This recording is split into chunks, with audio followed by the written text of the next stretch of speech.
हो गया, पूरा काम हो गया।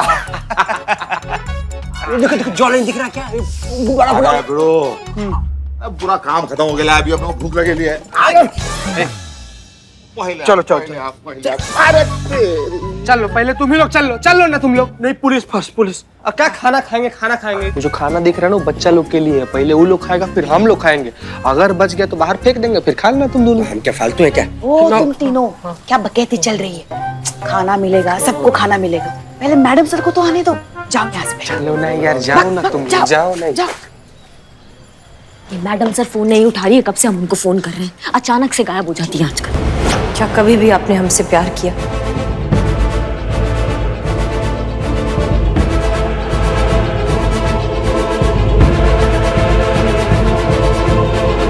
शायद।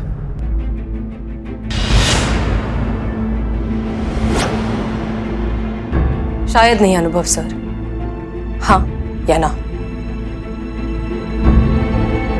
क्या आपने कभी हमसे प्यार किया? जी नहीं।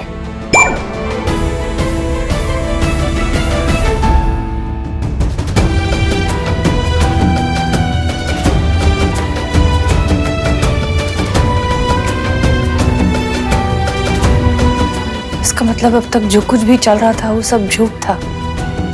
बेवकूफ बनाया आपने हमें।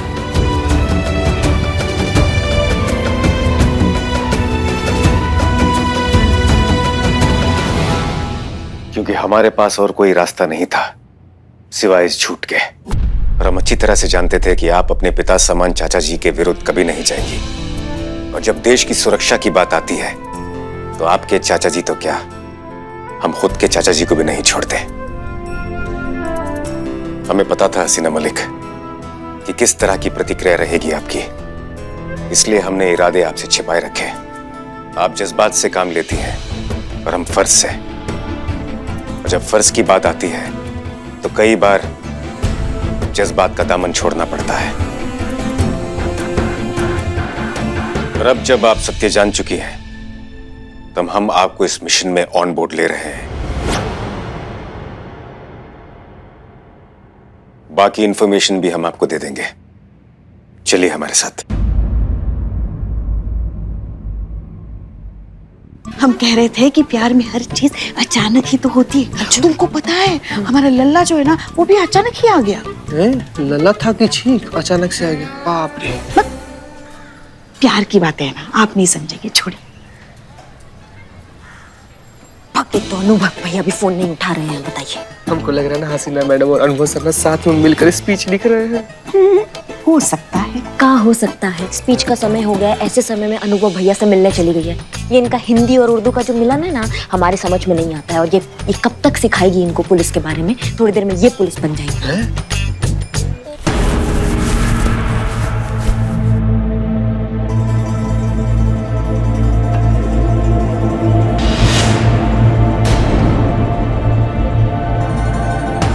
वो लोग एक जैविक युद्ध कराने की योजना में हैं।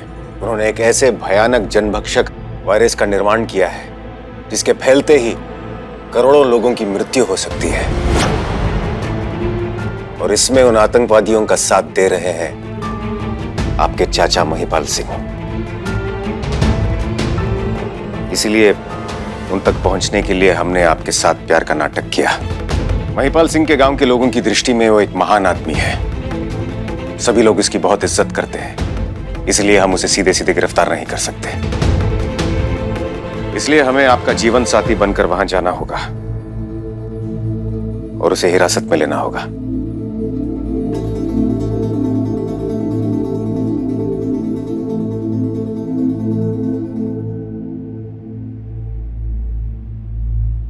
मतलब अब तक प्यार का नाटक जो आप हमारे साथ करते आए वो अब हमें करना होगा। जिस तरह आपने हमें धोखा दिया, अब हमें अपने अब्बू समान चाचा जी को धोखा देना होगा। अगर आप इस प्रश्न का उत्तर चाहती हैं तो जी हां, हम वही चाहते हैं।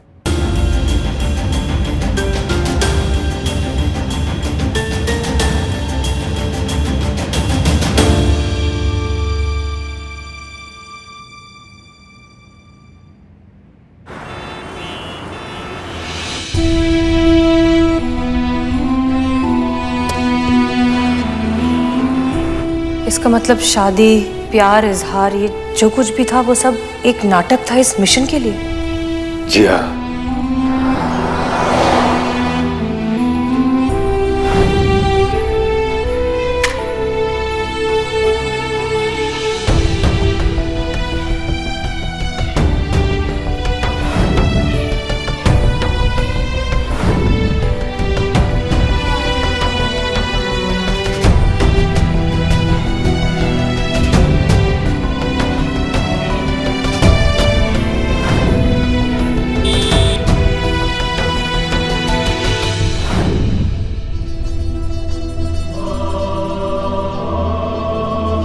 आपको हम पर विश्वास है ना? देखिए सर, हम घुमा फिरा के बात नहीं कर सकते, हम साफ साफ कह रहे हैं।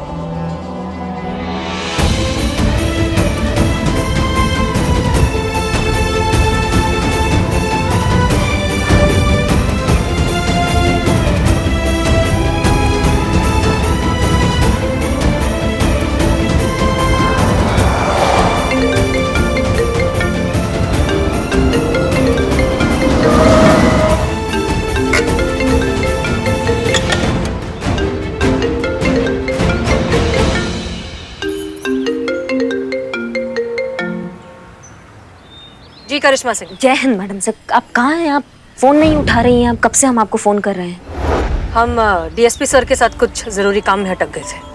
हाँ, तो आपका जरूरी काम अगर निपट गया हो तो क्या आ जाइए।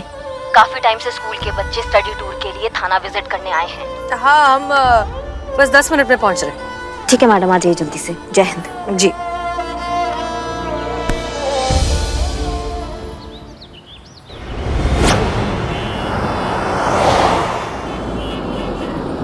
देखिए हमारी मैडम सर भी आ गई।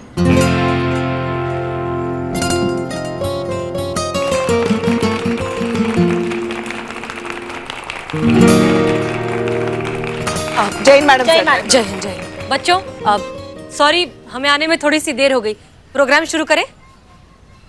हाँ, आपके स्पीच को छोड़कर बाकी सब कुछ बता दिया गया है। थाना दिखा दिया गया है, कानून का महत्वता बता दिया गया है। बस आपका स्पीच बचा है। ठीक है, शुरू करते हैं।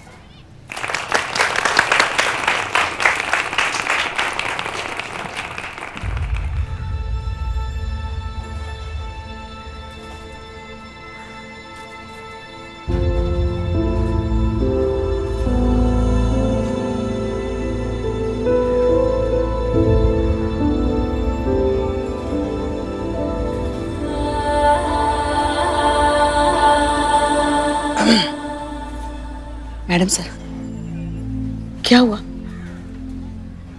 पुष्पा जी, दरअसल हम अपने काम में इतने उलझ गए कि हमने कोई स्पीच प्रिपेयर नहीं की। अब हम क्या बोले? तो क्या कर रही थी डीएसपी सर के साथ? नहीं, हमारे कहने का मतलब है कि अब बच्चे तो आ गए हैं, कुछ तो बोलना पड़ेगा ना। कुछ भी बोल दीजिए ना। कुछ भी कैसे बोलते पुष्पा जी? तो अब हाँ, तो फिर ऐसा कीजिए ना, आप अपने बचपन का कोई बच्चों को प्रोत्साहित करने वाला किस्सा सुना दीजिए, या अपने पिताजी के बारे में बोलिए। अच्छा लगेगा उनको। अरे आप बोल पाएंगे, बोलिए बोलिए।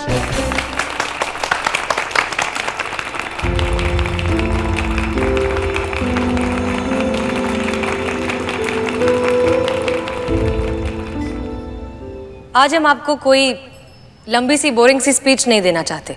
आज हम आपको अपने अब्बू का एक किस्सा सुनाना चाहते हैं। एक ऐसा किस्सा जो हमें हमेशा जिंदगी भर याद रहेगा। हम बहुत छोटे से थे जब की ये बात है। हमारे अब्बू एक कांस्टेबल थे और बहुत ही ईमानदार आदमी थे। एक बार उन्होंने एक बहुत ही रईस इंसान की गाड़ी रोकी क्योंकि वो ट्रैफिक के रूल्स तोड़ रहा था। उससे उसका लाइसेंस मांगा चालान बनाने के लिए। उस आदमी ने मना कर दिया और बदले में उसने हमारे अब्बू को 500 रुपए देने की कोशिश की रिश्वत में। अब्बू ने क्या किया? अब्बू ने मना कर दिया। उन्होंने कहा कि हम बहुत ईमानदार हैं और हम रिश्वत नहीं लेते। फिर उस रईस आदमी ने रिश्वत की कीमत बढ़ानी शुरू कर दी। 500 से 1000, 1000 से 2000, 2000 से 5000, करते करते कीमत 10,000 तक पहुंच गई। लेकिन फिर भी हमारे अब्बू ने मना कर दिया। थक हार कर और हैरान होकर उस रईस आदमी ने अब्बू से पूछ ही लिया, आपको नहीं लगता कि इतनी बड़ी कीमत ठुकरा कर आप अपना नुकसान कर रहे हैं? अब्बू ने क्या जवाब दिया? अब्बू ने कहा कि जब भी मैं कोई काम देश हित के लिए करता हूँ तो मेरा कभी कोई नुकसान नहीं होता। और जब फर्ज की बात आती है तो कई बार जज्बात का दामन छोड़ना पड़ता है। फिर उस आदमी ने अब्बू से पूछा कि आप तो सिर्फ एक कांस्टेबल हैं, आपकी तो तनख्वाह भी इतनी ज्यादा नहीं है, फिर भी आपके मन में एक बार भी ख्याल नहीं आया कि आपको पैसे रख लेने चाहिए? अब्बू ने इस बात का जो जवाब दिया, उस बात पर हम आज भी गर्व करते हैं। उन्होंने कहा कि मेरी निजी जिंदगी में चाहे कितने भी दुख दर्द हों, देश हित का जज्बात हमेशा उसके ऊपर होता है।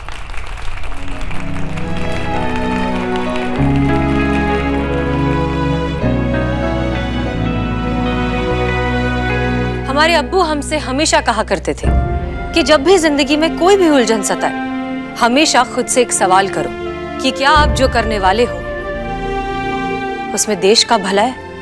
जब देश की सुरक्षा की बात आती है तो आपके चाचा जी तो क्या, हम खुद के चाचा जी को भी नहीं छोड़ते।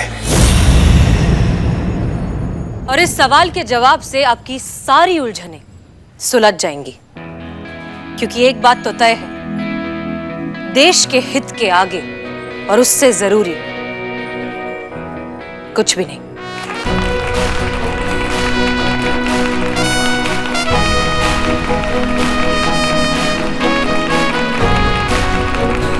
बच्चों, आप सब हमारा भविष्य हैं। आगे चलकर हम नहीं होंगे, आप होंगे।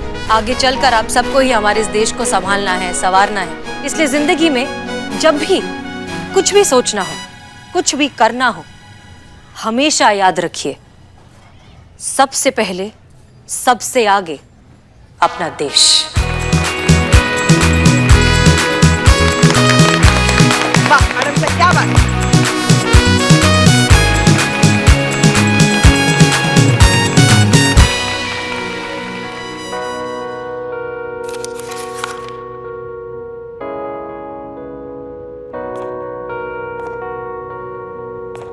जय हिंद सर। जय हिंद। हम जानते हैं कि आप असमंजस में होंगे, क्योंकि आपको पिता प्रेम और देश प्रेम में से किसी एक को चुनना पड़ रहा है, लेकिन आपके बिना हम किसी असमंजस में नहीं है सर। हम शारीरिक और मानसिक दोनों तरीके से इस मिशन के लिए तैयार हैं।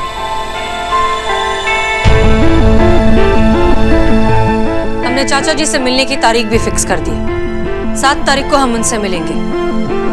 धन्यवाद हसीना जी। तो आपको धन्यवाद कहने की कोई जरूरत नहीं है सर, क्योंकि हम जो कुछ भी कर रहे हैं सिर्फ और सिर्फ देश प्रेम के लिए कर रहे हैं। हमारे अब्बू हमसे कहा करते थे कि इस दुनिया में देश प्रेम से बढ़कर कोई भी जज्बात नहीं। Welcome to the mission Hasina Malik. Thank you sir.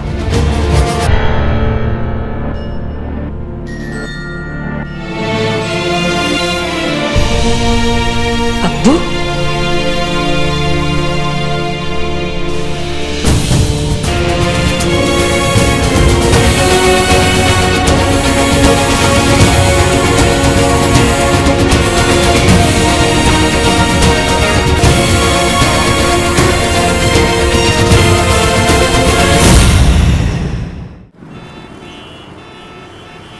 संतु जी, हाँ, स्माइल स्माइल। क्या बात है, क्या लग रही हैं आप। क्या फोटोज आ रही हैं, ये देखो। हमको भी संतोष जी के साथ फोटो लेना है। ले, अब नहीं आएंगी अच्छी फोटो। देखो ऐसा है ना बाबू कि तुम्हारे पास कैमरा है ना, तो फोटो लो, तुम फिर की मत लो, नहीं तो तुम्हारा ब्रेकिंग न्यूज बना देंगे हम। बहुत खराब आदमी है। बासी खबर जैसी बातें करने वाला मुझे ब्रेकिंग न्यूज की धमकी दे रहा है। डरना चाहिए मुझे। हाँ, डरना चाहिए। सनी, इतनी बहस क्यों कर रहा है? एक फोटो ही तो लेनी, ले ले चीता के साथ इसके फोटो। साथ ले फोटो ले। संतु जी बोली ना बाबू, अब देखना हमारा और संतु जी का केमिस्ट्री। बेटा, केमिस्ट्री तो मैंने अपने स्कूल में कभी ना देखी। यहाँ क्या उखाड़ लूंगा देख के। स्कूल में देखे होते ना तो कोई बढ़िया काम उम कर रहे होते, पैसा वैसा मिलता तुमको। ये सब बकलोली नहीं करते। जा रही हूँ मैं। अरे संतु जी रुको, खिंचवा लो फोटो, खिंचवा लो। ओके, तो अब क्योंकि हम मैडम सर और डीएसपी सर का प्री वेडिंग फोटो शूट कर रहे हैं, तो हम ऐसे कपल फोटो खिंचाएंगे। कपल? संतु जी हम रेडी हैं। मैं रेडी हूँ। रेडी। तू फोटो खींच। आइए। हाँ, तुम दोनों कपल और मैं फोटोग्राफर। संतोष जी, क्या कर रहे हैं आप? ना क्या बोल रहे हो? फोटो खिंचाने बोल रही हूँ, शादी करने नहीं बोल रही हूँ। तुम चीते, तुम मैडम सर और तुम डीएसपी सर। चलो डीएसपी सर आप बैठिए प्लीज। संतोष जी। हाँ बैठिए। संतोष जी समझिए ना। बैठिए। अच्छा। और मैडम सर आप डीएसपी सर के कंधे पर हाथ रखिए। वेरी गुड, स्माइल, अच्छे से स्माइल।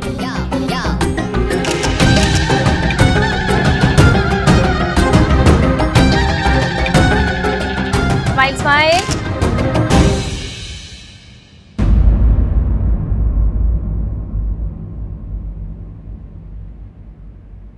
जय हिंद। जय Hind. Jain sir. Madam sir आप ही का इंतजार था, शुरू करें आपका प्री वेडिंग शूट। ये करना जरूरी है क्या? अरे मैडम आजकल शादी के मंत्रों से ज्यादा इंपॉर्टेंट हो गया ये शूट। करें शूट स्टार्ट। हाँ लेकिन हम सोच रहे थे कि हसीना जी खिंचवा लेते हैं एक फोटो। जी सर चलिए। चड्डा मैडम सर का और सर का ना एकदम बढ़िया फोटो खींचना। बढ़िया फोटो खींचे तो अपना और संतोष जी की शादी में भी तुम्ही को बुलाएंगे। बेटा तेरा तो दीवार पे टांगने वाली फोटो खींचूंगा बहुत जल्द। मैं जा रही हूँ। अरे संतोष जी खींचे भाई फालतू बात। हाँ डीएसपी सर आप बैठ जाइए। मैडम आप भी वहां बैठ जाओ। हाँ अब मैडम सर आप ना डीएसपी सर के कंधे पर हाथ रखिए। हाँ अच्छी फोटो आएगी। बहुत अच्छी।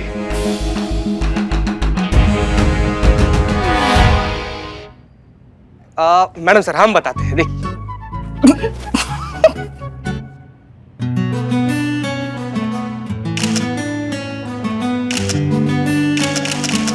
स्माइल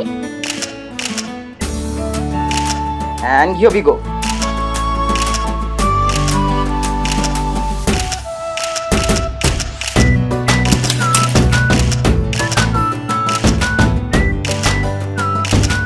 कितने प्यारे लग रहे हैं दोनों।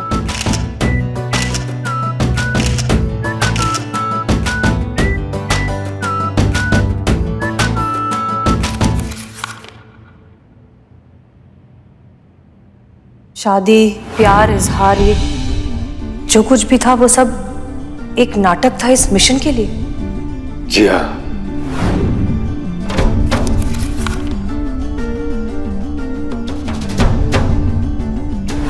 क्या आपने कभी हमसे प्यार किया? जी नहीं।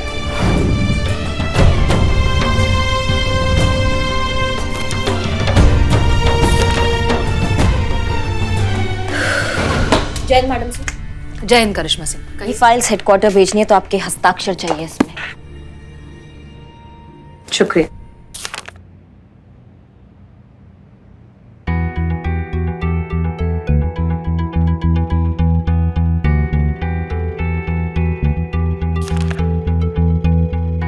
मैडम सर ये आपके इतने अच्छे पिक्चर है, आप इनको यहाँ फेंक दिए डस्टबिन में। हमें अच्छे नहीं लगे वो फोटोज, हम मोटे लग रहे हैं उनमें इसलिए फेंक दिए। क्या बात कर रही है मैडम से, क्या आप बढ़िया लग रही हैं, आप कह रहे मोटे लग रहे हैं। देखिए हमें पसंद नहीं आए।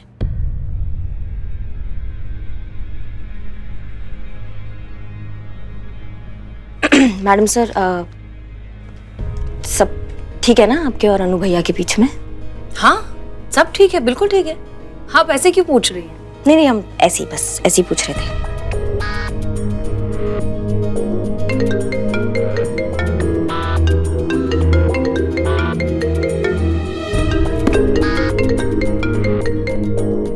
जय हिंद सर। जय हिंद। हसीना मलिक आप मिशन के लिए तैयार तो हो गई हैं, लेकिन क्योंकि ये मिशन बाकी मिशन से अलग और कठिन है, इस मिशन को सफल बनाने के लिए आवश्यकता है प्रशिक्षण की। हम आपको एक पता भेज रहे हैं, बिना किसी को बताए आप हमें वहां 20 मिनट में मिलिएगा। जी सर, हम 20 मिनट में पहुंच जाएंगे। जय हिंद। जय हिंद।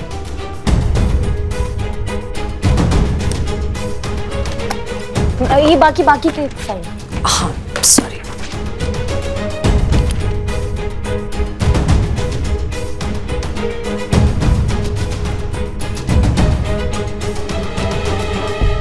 ठीक है। कुछ तो ठीक नहीं है।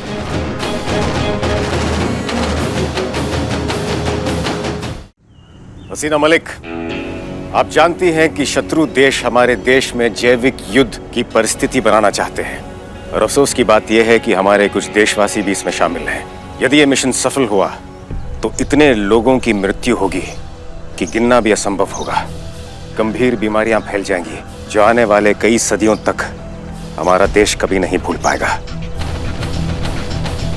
इस मिशन को रोकना पड़ेगा, लेकिन इस मिशन से जीवित लौटने की संभावना बहुत कम है। क्या आप तैयार हैं?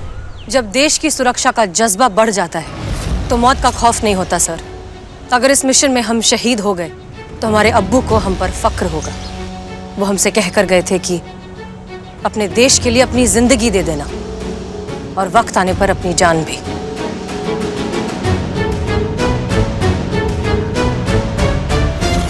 देश के लिए तो आपके जज्बात निसंदेह प्रशंसनीय हैं। महत्वपूर्ण यह है कि शत्रु के विरुद्ध आपके जज्बात क्या है। अब आप हसीना मलिक हमें अपना शत्रु समझिए और हम पर वार कीजिए।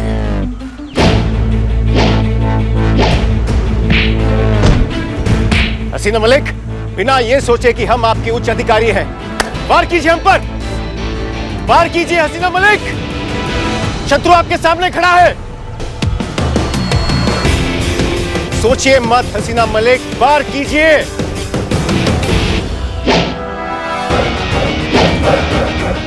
आइए हसीना मलिक, वार कीजिए हसीना मलिक, ध्यान दीजिए।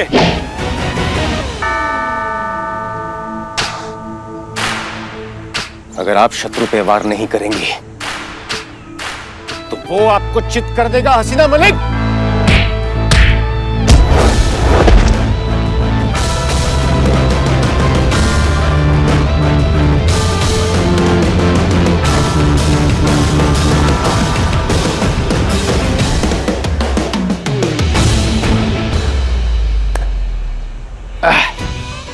माफ कीजिए सर, लेकिन आपको ये दिखाना जरूरी था कि हम अपने जज्बात से दुश्मन के घर में घुस कर उसे मात दे सकते हैं।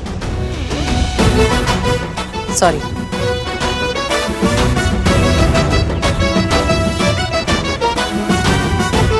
उत्तम, अति उत्तम हसीना मलिक।